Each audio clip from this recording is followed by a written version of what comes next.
I never thought my ordinary Tuesday morning would turn into the beginning of a nightmare. But that's exactly what happened when my husband, Michael, asked me for $30,000 out of the blue. The day started like any other.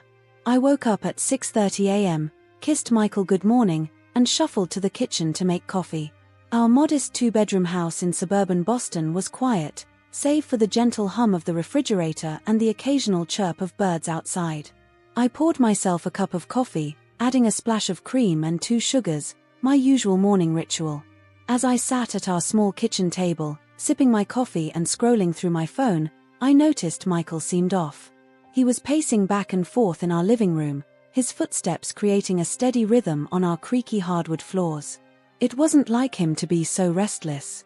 Michael was usually the calm one in our relationship, always level-headed and composed. But today, he was different. His brow was furrowed, and he kept running his hands through his dark hair, a nervous habit I'd noticed over our 5 years of marriage. "Everything okay, hun?" I called out, trying to keep my voice casual despite the growing knot of concern in my stomach. Michael jumped slightly at the sound of my voice, as if he'd forgotten I was there. He turned to face me, and I could see the sheen of sweat on his forehead. Yeah, he said, waving his hand dismissively. "Just thinking about work stuff." I nodded, not entirely convinced. Michael worked as a financial advisor at a local firm, and while his job could be stressful at times, I'd never seen him this worked up over it. I watched as he continued his pacing, his foot tapping anxiously whenever he paused. Finally, after what felt like an eternity of uncomfortable silence, Michael stopped abruptly and blurted out, "Emma, I need $30,000. The words hung in the air between us, heavy and unexpected. I felt my hand tighten around my coffee mug, the spoon I'd been using to stir my coffee clinking loudly against the ceramic. $30,000? I repeated, my voice barely above a whisper. "Michael, that's a lot of money. What's going on?" Michael's eyes darted around the room, looking anywhere but at me. His hands were clenched into fists at his sides, and I could see the tension in every line of his body. "It's urgent," he said vaguely, still avoiding my gaze. "I can't explain right now, but trust me, Emma. I need it." I sat there, stunned. In all our years together, Michael had never asked me for money like this. We'd always been open about our finances, sharing a joint account and making big decisions together. This request, and the secrecy surrounding it, felt like a violation of the trust we'd built. "Michael," I said slowly, trying to keep my voice steady, "you know I love you, but I can't just hand over that kind of money without knowing why. We're a team, remember? Whatever's going on, we can figure it out together." For a moment, I thought he might open up. His shoulders sagged, and he let out a heavy sigh. But then, as quickly as it had appeared, the vulnerability vanished. His jaw tightened, and when he finally met my eyes, there was a hardness there I'd never seen before. "I told you, Emma, I can't explain right now," he said, his voice taking on an edge of frustration. "Can't you just trust me on this?" I felt a flicker of anger at his words. Trust was a two-way street, and right now, Michael wasn't giving me much reason to trust him. But as I looked at him, really looked at him, I saw something in his eyes that gave me pause. Behind the frustration and secrecy, there was fear. Real, palpable fear. Against my better judgment, I found myself nodding. "Okay," I said softly. "Okay, I'll transfer the money. But Michael, this conversation isn't over. When you're ready to talk, I'll be here to listen." Relief washed over Michael's face, and for a moment, he looked like my husband again, the man I'd fallen in love with, the man I trusted with my life. "Thank you, Emma," he said, his voice thick with emotion. "I promise I'll explain everything soon." As I pulled out my phone to make the transfer, I couldn't shake the feeling that I was making a huge mistake. $30,000 was no small sum, it was a big chunk of our savings, money we'd been putting aside for home renovations and maybe even starting a family someday. But the look in Michael's eyes. I couldn't say no to that. The rest of the day passed in a haze of tension and unspoken words. Michael retreated to his study, locking the door behind him. Another unusual behavior that set my nerves on edge. I tried to go about my day as normally as possible, but my mind kept circling back to that morning's conversation. What could Michael possibly need so much money for? Why couldn't he tell me? The questions swirled in my head, each one bringing with it a new wave of worry and doubt. That evening, as we sat down to dinner, I tried once more to broach the subject. "Michael," I began, pushing my barely touched lasagna around my plate, "about this morning dash," but before I could finish, Michael cut me off. "Not now, Emma," he said, his voice tight. "Please, just, not now." I fell silent, the weight of unspoken words hanging heavy between us. As I watched Michael push away from the table and retreat once more to his study, I felt a deep sense of unease settle in my stomach. This wasn't like him, the secrecy, the tension, the fear. Something was very wrong, and I was determined to find out what. Later that night, as I lay awake in our bed, listening to the sound of Michael's restless tossing and turning beside me, I made a decision. If Michael wouldn't tell me what was going on, I'd have to find out for myself. I loved my husband, but I couldn't ignore the voice in my head telling me that there was more to this story than he was letting on. As I finally drifted off to sleep, one thought kept repeating in my mind: whatever Michael was involved in, whatever trouble he was in, I would stand by him. But first, I needed to know the truth. Little did I know, the truth would be far more complicated, and dangerous, than I could have ever imagined. The next morning, I woke up to an empty bed. The clock on the nightstand blinked 6:15 a.m., earlier than Michael usually left for work. I padded downstairs, hoping to catch him before he left, but all I found was a hastily scribbled note on the kitchen counter: "Had to run some errands. Be back later." Errands? At 6 a.m.? The knot of unease in my stomach tightened. As I made my morning coffee, my eyes kept darting to Michael's empty chair at the kitchen table. The events of yesterday replayed in my mind, his nervous pacing, the shocking request for $30,000, the fear in his eyes. None of it made sense, and the more I thought about it, the more worried I became. I was about to take a sip of my coffee when I heard a buzzing sound. Michael's phone was on the counter, vibrating with an incoming call. Before I could even think about answering it, the front door opened, and Michael burst in, looking flustered. "Forgot my phone," he muttered, snatching it up before I could get a glimpse of the screen. He glanced at it, his face paling slightly. "It's nothing," he said quickly, noticing my questioning look. "Just work stuff." "Michael," I started, but he was already heading for the door. "Sorry, I've got to run. We'll talk later, okay?" And with that, he was gone, leaving me standing in the kitchen, my coffee growing cold in my hands. I stood there for a long moment, torn between my trust in Michael and the growing suspicion that he was hiding something big from me. We'd always been honest with each other. It was the foundation of our relationship. But now, I felt like I was living with a stranger. Making a split-second decision, I ran upstairs, threw on some clothes, and grabbed my car keys.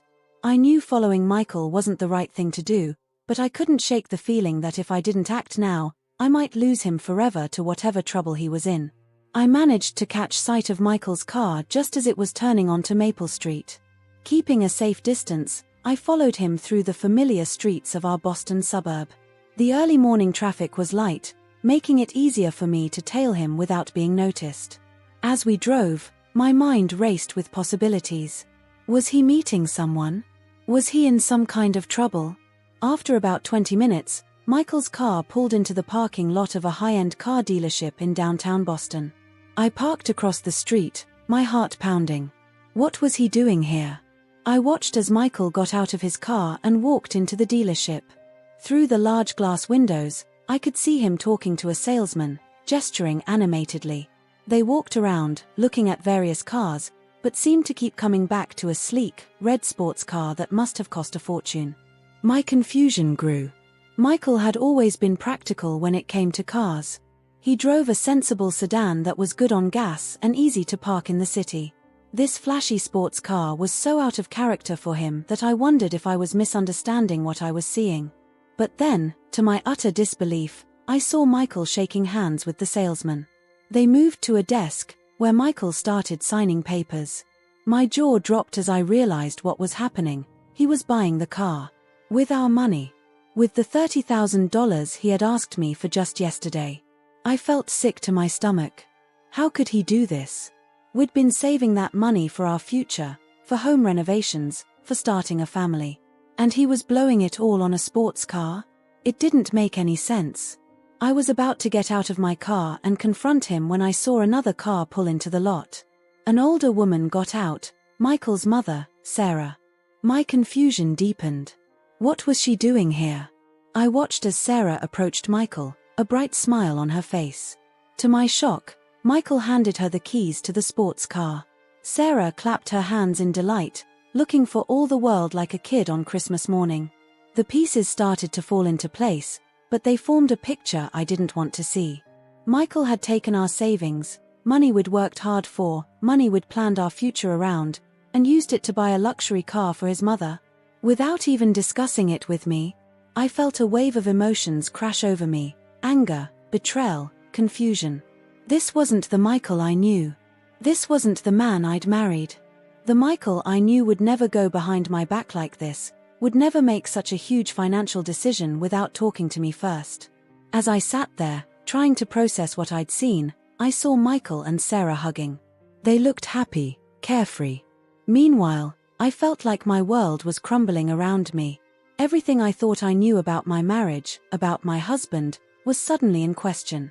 I couldn't bear to watch anymore. Starting my car, I drove away before either of them could spot me. The drive home was a blur, my mind replaying everything I'd seen over and over again. By the time I pulled into our driveway, my initial shock had given way to a simmering anger. Once inside, I paced our living room, much like Michael had done yesterday. How could he lie to me like this? Why didn't he just tell me he wanted to buy a car for his mother? We could have discussed it, found a way to make it work without jeopardizing our financial future. Instead, he'd chosen secrecy and deception. As the hours ticked by, my anger slowly cooled, replaced by a deep, aching sadness. I thought about calling my best friend, Lena, to talk it through, but I couldn't bring myself to say the words out loud. Saying it would make it real, and part of me still hoped this was all some big misunderstanding. When I heard Michael's car pull into the driveway that evening, I braced myself. Part of me wanted to confront him immediately, to demand answers. But another part, the part that still loved him, still wanted to believe in him, held me back. I needed time to think, to figure out how to approach this without completely destroying our marriage. So when Michael walked in, looking tired but oddly relieved, I forced a smile. "How was your day?" I asked, hating how fake my voice sounded. "Oh, the usual," he replied vaguely. "Lots of meetings, client calls. Nothing exciting." I nodded, the lie hanging heavy in the air between us. As Michael headed upstairs to shower, I remained in the living room, my mind racing. I knew I couldn't keep this charade up for long. The truth would have to come out, and soon. But for now, I needed to gather my thoughts, to try and understand why Michael would do this. That night, as we lay in bed, Michael sound asleep beside me, I stared at the ceiling, wide awake. The man next to me, the man I'd promised to love and cherish, suddenly felt like a stranger. I thought about the life we'd built together, the plans we'd made. How could we move forward from this? How could I trust him again? As the first light of dawn began to creep through our curtains, I made a decision. I wouldn't confront Michael yet. I needed more information. If he was willing to lie about this, what else might he be hiding? The thought sent a chill down my spine, but I knew I had to find out. Tomorrow, I decided, I would start digging. I'd go through our bank statements, our credit card bills, anything that might give me a clue as to what was really going on. Because one thing was clear, the car wasn't the whole story. There had to be more to it, and I was determined to uncover the truth, no matter how painful it might be. As I finally drifted off to sleep, one thought kept circling in my mind: how well did I really know the man I married? And more importantly, could our love survive the answer to that question? The next morning, I woke up feeling like I hadn't slept at all. The weight of yesterday's discovery pressed down on me, making it hard to even get out of bed. But I forced myself to go through the motions of my daily routine, all while avoiding Michael's eyes across the breakfast table. He seemed oblivious to my inner turmoil, chattering about work and plans for the weekend as if everything was normal. As if he hadn't lied to me and spent our savings on a car for his mother. I nodded and smiled at the appropriate moments, but inside, I was screaming. After Michael left for work, I sat at the kitchen table, staring at my laptop. I had promised myself I would start investigating, try to find out what else Michael might be hiding. But now that I was faced with the task, I felt paralyzed. Did I really want to know? What if I discovered something that would destroy our marriage for good? Hours passed as I battled with myself. I made countless cups of coffee, tried to distract myself with housework, but my thoughts kept circling back to the same questions. Who was this man I had married? What other secrets was he keeping? It was mid-afternoon when I finally worked up the courage to log into our online banking. My hands shook as I typed in the password, dreading what I might find. But before I could click enter, a sound made me freeze. Knock. Knock. Knock. The sound echoed through the house, loud and deliberate. This wasn't the cheerful rap of our neighbor, Mrs. Johnson, coming over for a chat. Nor was it the hurried knock of the FedEx guy dropping off a package. No, this knock was different. Authoritative. Demanding. I closed my laptop and stood up, my heart racing. Through the kitchen window, I could see two men standing on our front porch. They were dressed in dark suits, their faces serious and unreadable. They didn't look like salesmen or religious missionaries. A chill ran down my spine as I wondered who they could be and what they wanted. As I debated whether or not to answer the door, my phone buzzed on the kitchen counter. Michael's name flashed on the screen. With shaking hands, I picked it up. Emma, Michael's voice came through in a panicked whisper before I could even say hello. Whatever you do, don't open the door. Michael, what's going on? I hissed back, my eyes fixed on the front door. The knocking had stopped, but I could see the shadows of the men through the frosted glass. They weren't leaving. I can't explain right now, Michael said, his voice tight with fear. Just don't open it. I'm on my way home. The line went dead before I could ask any more questions. I stood in the middle of the kitchen, my mind reeling. Who were these men? What did they want? And why was Michael so afraid of them? The knocking resumed, louder this time. I jumped at the sound, nearly dropping my phone. My mind raced through possibilities. Were they police? But why would Michael tell me not to let the police in? Were they criminals? The thought sent a fresh wave of fear through me. I tiptoed to the living room, trying to get a better look at the men without being seen. They were both tall and broad-shouldered, with close-cropped hair and stern expressions.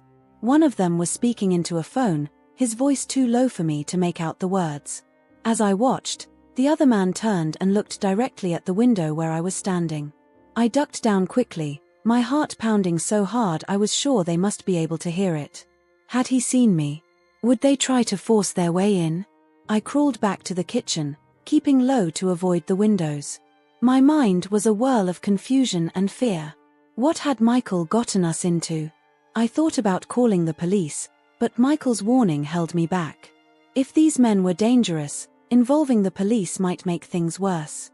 The minutes ticked by agonizingly slowly. The knocking continued intermittently, sometimes stopping for several minutes before starting up again, more insistent than before. Each time it resumed, I flinched, expecting to hear the sound of breaking glass or splintering wood. I don't know how long I sat there on the kitchen floor, my back pressed against the cabinets, jumping at every sound. It felt like hours, though it was probably only about 20 minutes. Then, finally, I heard the sound of tires on gravel. Michael's car. I peered out the kitchen window, relief flooding through me as I saw Michael jump out of the car and rush towards the house. But my relief quickly turned to renewed fear as I saw the two men intercept him on the front lawn. Even from a distance, I could see the tension in Michael's body. He was talking rapidly, his hands moving in agitated gestures. The men listened impassively, occasionally nodding or saying something in response. I couldn't hear what was being said, but I could see Michael's face growing paler by the second.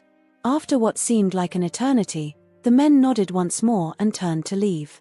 They got into a black sedan parked across the street and drove away, leaving Michael standing alone on the lawn, looking shell-shocked. I rushed to open the door as Michael stumbled towards the house. He practically fell into my arms as he crossed the threshold, his body shaking.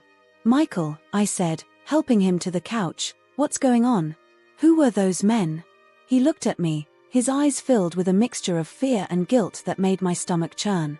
"I'm so sorry, Emma," he whispered. "I never meant for any of this to happen." "Any of what?" I demanded, my fear turning to frustration. "Michael, you need to tell me what's going on. Now." He nodded, taking a deep breath. "It's a long story," he said. "And it's not good. But you're right, you deserve to know the truth." As Michael began to speak, I felt my world tilting on its axis. The story he told was so far from anything I had imagined that I found myself struggling to believe it. But as he continued, the pieces started to fall into place. The secretive behavior, the sudden need for money, the fear in his eyes. It turned out that the car wasn't just an impulsive gift for his mother. It was part of a desperate attempt to pay off a debt that Michael's family owed to some very dangerous people. "After Dad died," Michael explained, his voice barely above a whisper, "I found out he'd borrowed money from some, let's just say, not very nice people. A lot of money. And when he passed, the debt fell to Mom. They came after her, Emma. Threatened her. I had to do something." I listened in stunned silence as Michael detailed how he'd tried to handle the situation on his own, thinking he could pay off the debt bit by bit without anyone knowing. But he'd underestimated how much was owed, and how impatient the creditors were becoming. "The car was supposed to buy us more time," he said, his voice cracking. "It was a down payment, to show them we were serious about paying it back. But it wasn't enough. They want the rest, and they want it soon." As the full extent of our situation became clear, I felt a mix of emotions washing over me. Anger at Michael for keeping this from me, fear for what these people might do, and a deep, aching sadness for the trust that had been broken between us. But as I looked at Michael, really looked at him, I saw the man I'd fallen in love with. The man who would do anything to protect his family. Yes, he'd made mistakes, huge ones. But he'd been trying to shield me, to handle a terrible situation on his own. "We'll figure this out," I heard myself saying, reaching out to take his hand. "Together. No more secrets, okay?" Michael nodded, squeezing my hand tightly. "No more secrets," he agreed, relief evident in his voice. As we sat there on the couch, the afternoon sun casting long shadows across the living room, I knew our ordeal was far from over. We had a mountain of debt to deal with, dangerous people breathing down our necks, and a relationship to rebuild. But for the first time since this whole nightmare began, I felt a glimmer of hope. Whatever came next, we would face it together. And maybe, just maybe, we would find a way through this stronger than before. As the shock of Michael's initial revelation began to wear off, I found myself overwhelmed by a flood of questions. We sat on the couch, the silence between us heavy with unspoken words and lingering fear.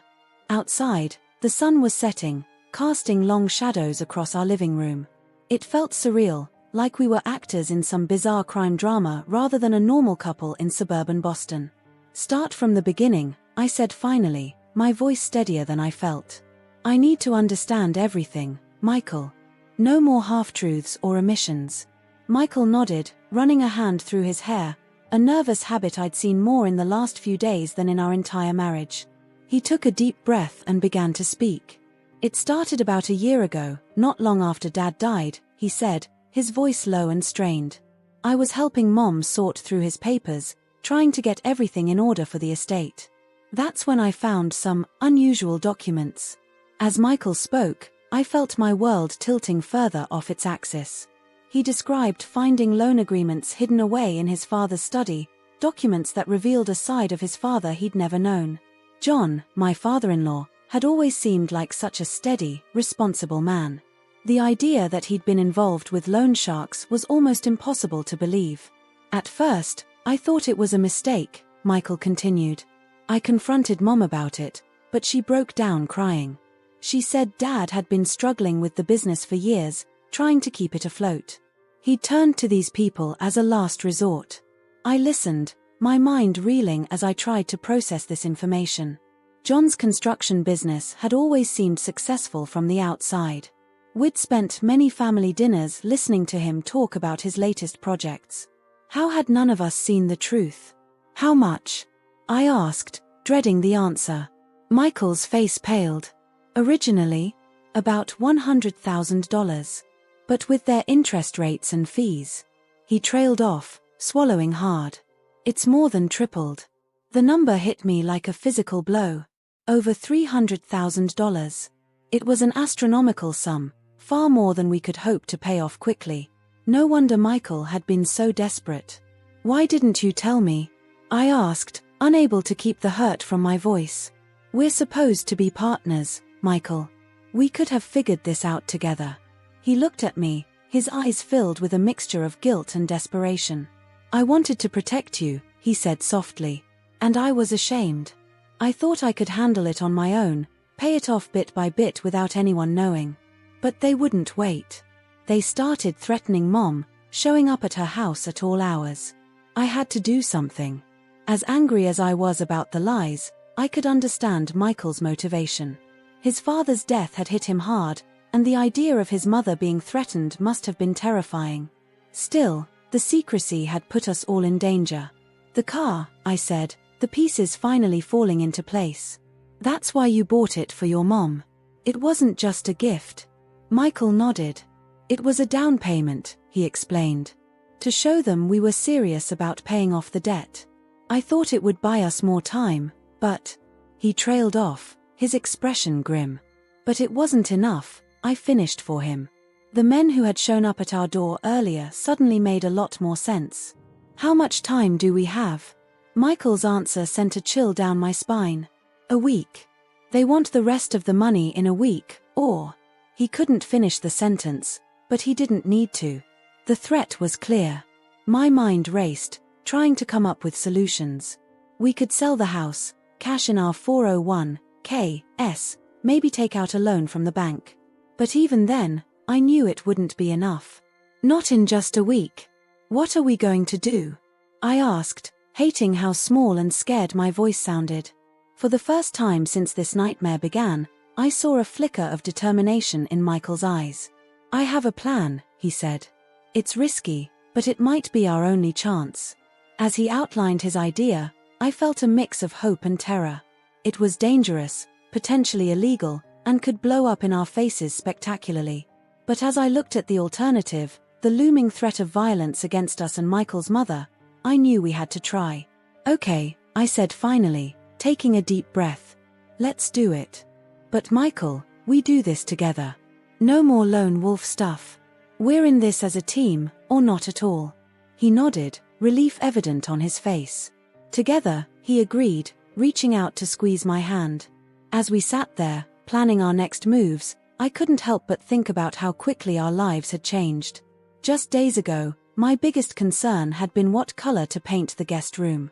Now, we were plotting to outwit dangerous criminals and come up with hundreds of thousands of dollars. The next few days were a whirlwind of activity. We reached out to friends and family, spinning a story about a sudden investment opportunity to explain our need for cash. We looked into selling anything of value we owned, my car, Michael's expensive watch, even the engagement ring his grandmother had left him. Every dollar we scraped together felt like a small victory, but it was nowhere near enough. As the deadline loomed closer, the pressure began to take its toll. Michael barely slept, spending hours on the phone and hunched over his laptop, trying to find a way out of this mess. I threw myself into research, looking for legal loopholes or assistance programs that might help us. The strain on our relationship was palpable. Despite our agreement to work together, there were moments of frustration and blame. More than once, I found myself wondering how we had ended up here, if there was something I could have done differently to prevent this. But even in our darkest moments, there was a silver lining. As we worked together to solve this seemingly impossible problem, I saw glimpses of the man I had fallen in love with, Michael's determination, his clever mind, his unwavering love for his family. It reminded me why I had married him in the first place. 3 days before the deadline, we had a breakthrough. Michael's plan, risky as it was, started to come together. We didn't have all the money, not even close, but we had a proposal that might just save our skins. As we prepared to meet with the men who held our fate in their hands, I felt a strange mix of terror and exhilaration. This could all go horribly wrong, but it was our only shot. "Are you ready for this?" Michael asked as we stood by the front door, preparing to leave. I looked at him, taking in the worry lines that had appeared on his face over the past week, the determination in his eyes. Despite everything, I felt a surge of love for this man who had tried so hard to protect his family, even if his methods had been misguided. "Ready as I'll ever be," I replied, reaching out to straighten his tie. "Let's go face the music." As we walked out to the car, hand in hand, I knew that whatever happened next would change our lives forever. But for the first time since this ordeal began, I felt a glimmer of hope. We were in this together, for better or for worse. And together, just maybe, we could find a way out of this nightmare. The sun was setting as we drove into the city, painting the sky in shades of orange and pink. It was beautiful, a stark contrast to the anxiety churning in my stomach. As Michael navigated the busy streets, I found myself praying, to God, to the universe, to anyone who might be listening, for the strength to face what was coming. Whatever happened next, one thing was certain: our lives would never be the same again. The drive into Boston felt like it took hours, though in reality it was barely 30 minutes. Every red light was an eternity, every turn a decision that could lead us closer to salvation or doom. Michael's knuckles were white on the steering wheel, and I found myself obsessively checking and rechecking the documents we'd prepared, as if I might find some magical solution hidden between the lines. We pulled up to a nondescript office building in the financial district. It was after hours, and the street was eerily quiet. The only sign of life was a black sedan parked across the street, the same one I'd seen outside our house days before. "This is it," Michael said, his voice barely above a whisper. He turned to me, his eyes searching my face. "Emma, are you sure about this? You don't have to come in. I can handle this alone." I shook my head firmly. "We're in this together, remember? Besides," I added, trying to inject some levity into the situation, "someone needs to keep you from doing anything stupid." The ghost of a smile flickered across Michael's face, and he squeezed my hand. "What would I do without you?" As we approached the building, the men from the black sedan got out to meet us. Up close, they were even more intimidating than I remembered. The taller one, a man with close-cropped grey hair and a scar running along his jaw, stepped forward. "Mr. and Mrs. Collins," he said, his voice gravelly and emotionless. "Right this way." We followed them into the building and up to the 5th floor. The office we entered was sparsely furnished, with just a large desk and a few chairs. Behind the desk sat a man I can only describe as the personification of danger. He was older, maybe in his 60s, with silver hair and piercing blue eyes that seemed to look right through me. This, I realized with a chill, must be Mr. Kovacs, the man Michael had told me about, the one who held our fate in his hands. "Please, sit," Mr. Kovacs said, gesturing to the chairs in front of his desk. His accent was faint but noticeable, Eastern European maybe. As we sat down, I couldn't help but notice the two men who had escorted us in taking up positions by the door. There would be no easy escape. "So, Mr. Collins," Kovacs began, his eyes fixed on Michael. "I trust you have my money." I felt Michael tense beside me. This was it, the moment of truth. "Mr. Kovacs," he started, his voice steadier than I expected. "We've come to offer you a proposal." Kovacs raised an eyebrow, a flicker of amusement crossing his face. "A proposal? I believe our agreement was quite clear. You owe a debt, and that debt is due." "We understand that," I interjected, surprising myself with my boldness. Kovacs turned his gaze to me, and I fought the urge to shrink back in my chair. "But we're asking for an opportunity to pay it back in a way that could benefit everyone." Michael nodded, picking up where I left off. He laid out our plan, a structured repayment scheme that would see the debt paid off over the next 2 years. We'd liquidate assets, take out loans, work extra jobs if we had to. But more than that, Michael offered his financial expertise to help Kovacs' organization manage their money more effectively, potentially increasing their profits. As Michael spoke, I watched Kovacs carefully. His expression remained impassive, but I could see a glimmer of interest in his eyes. When Michael finished, there was a long moment of silence. "An interesting proposition," Kovacs said finally. But why should I agree to this when I could simply take what I'm owed now? Because we're more valuable to you alive and working than we are dead or in jail, I said, the words tumbling out before I could stop them. I heard one of the men by the door shift uncomfortably, but I pressed on. If you give us this chance, you'll get your money back and then some. If you don't, well, you might get some of it, but at what cost? And how long before the authorities start asking questions? Kovacs leaned back in his chair, regarding us thoughtfully. The tension in the room was palpable.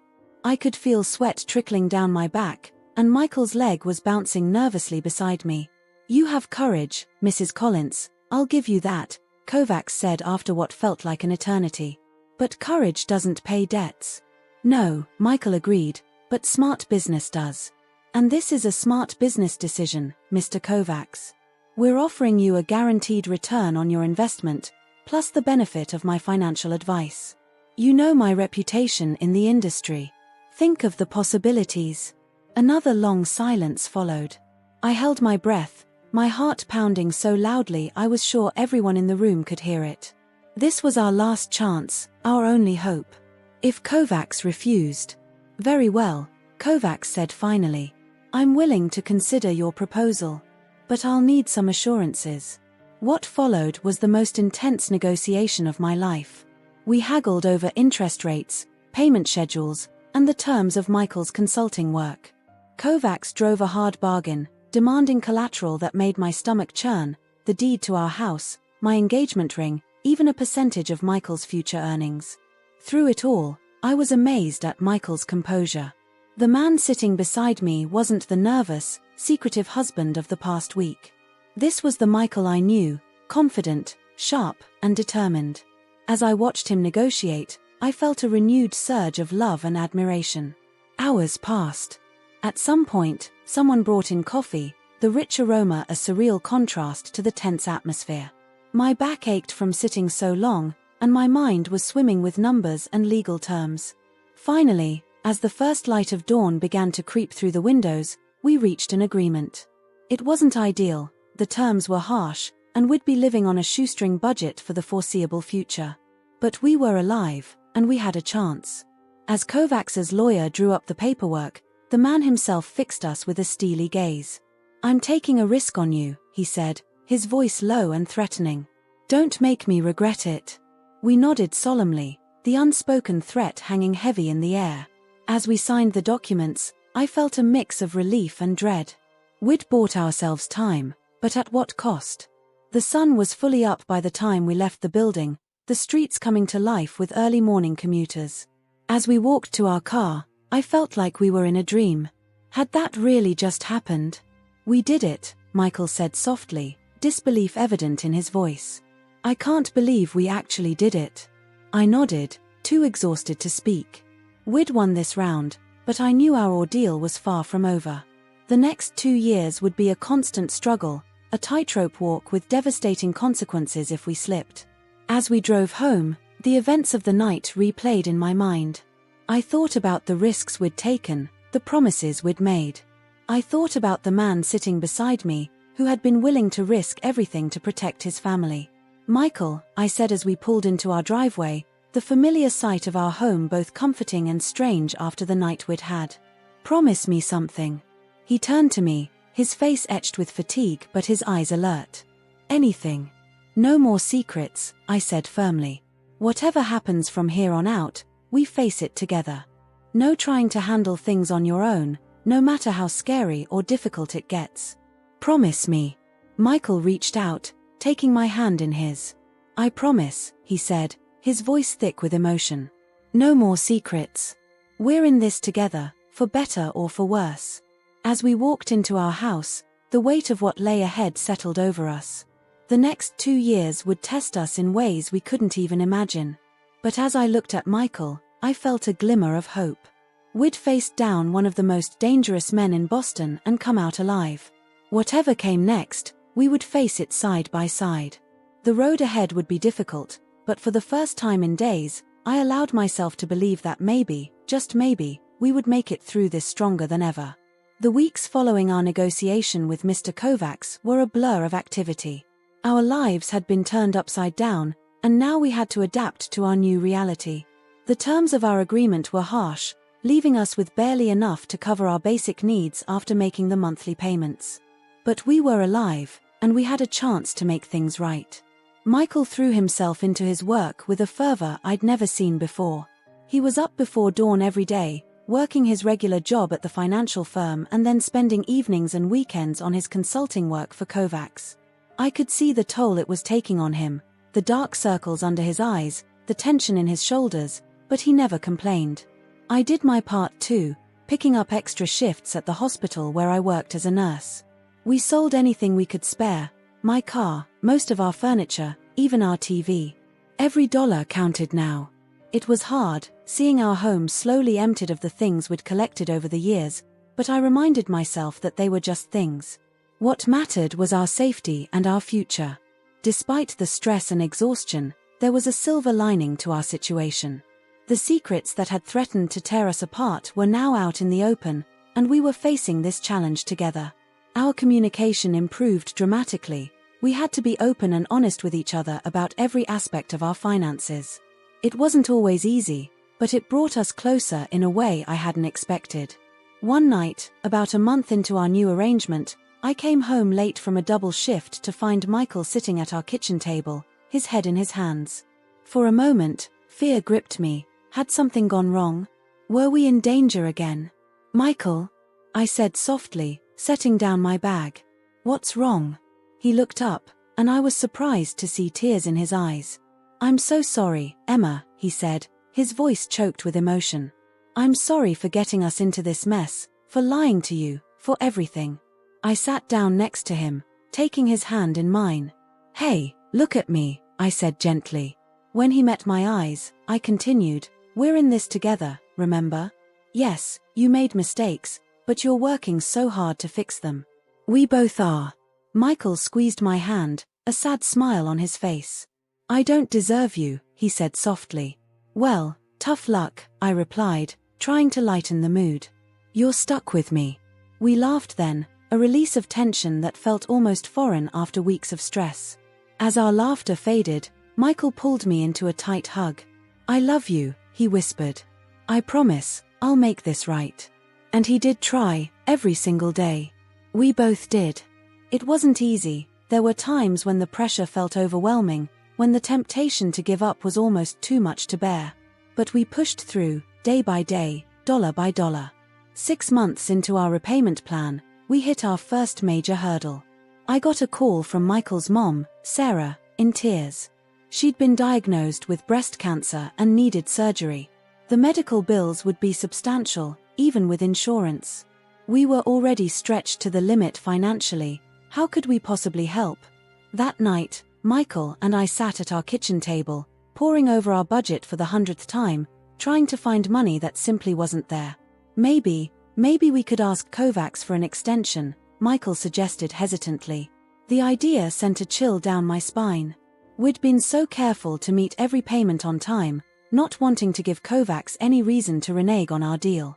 But what choice did we have? The meeting with Kovacs was tense. I could see the barely concealed disdain in his eyes as Michael explained the situation. For a moment, I was sure he was going to refuse. But then, to my surprise, he agreed to a 3-month deferment of our payments. "Family is important," he said, his voice devoid of emotion. "But remember, Mr. Collins, this changes nothing in the long term. The debt will still be paid." We left his office feeling a mixture of relief and dread. We had some breathing room, but at what cost? The interest on our debt would continue to accrue, making our future payments even higher.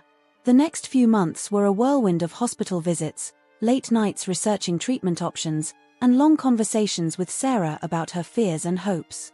Through it all, I saw a side of Michael I'd never seen before.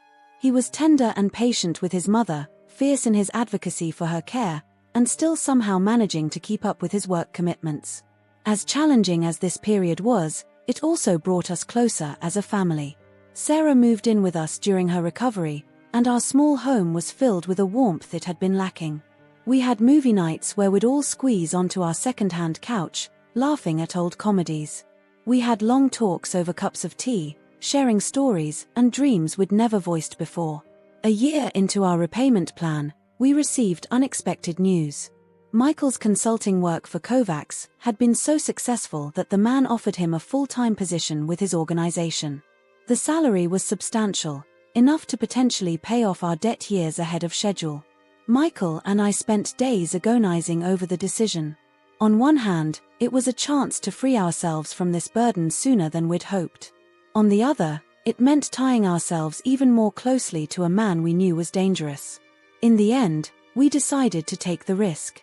Michael accepted the job, with the condition that all his work would be above board and legal. Kovacs agreed, seemingly amused by Michael's insistence on ethics. The next year flew by in a blur of long work hours, careful budgeting, and gradual progress. We watched our debt shrink month by month, each payment feeling like a small victory. Sarah's health improved, and she moved back to her own home, though she visited often. As we approached the 2-year mark of our original agreement, we realized we were close, so close, to paying off the last of the debt. We'd lived on barely anything, worked ourselves to the bone, but the end was in sight. The day we made our final payment was surreal. We sat in Kovacs's office, the same place where we'd negotiated for our lives 2 years ago, and watched as he marked our debt paid in full. There was no celebration, no congratulations. Just a curt nod and our business is concluded. As we left the building for the last time, I felt a weight lift off my shoulders. We were free. The nightmare was over. That night, Michael and I sat on the floor of our nearly empty living room, sharing a bottle of cheap champagne. "We did it," Michael said, a note of disbelief in his voice. I leaned against him, feeling the steady beat of his heart. "We did," I agreed. "So what now?" Michael was quiet for a moment. "Now," he said slowly, "we rebuild. Together." As I looked at him, I saw the man I'd fallen in love with, older now, with a few more grey hairs and worry lines, but still the same at his core. We'd been through hell and back, made mistakes and sacrifices, but we'd come out the other side stronger. "Together," I echoed, raising my glass in a toast. We had a long road ahead of us. Our savings were depleted, our credit was shot, and we had bridges to rebuild with friends and family we'd neglected during our ordeal. But for the first time in 2 years, we could look to the future with hope instead of fear. As we sat there, planning our next steps, I realized something.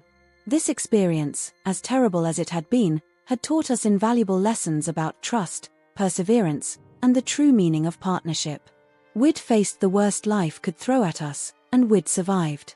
Whatever came next, I knew we could handle it. Together.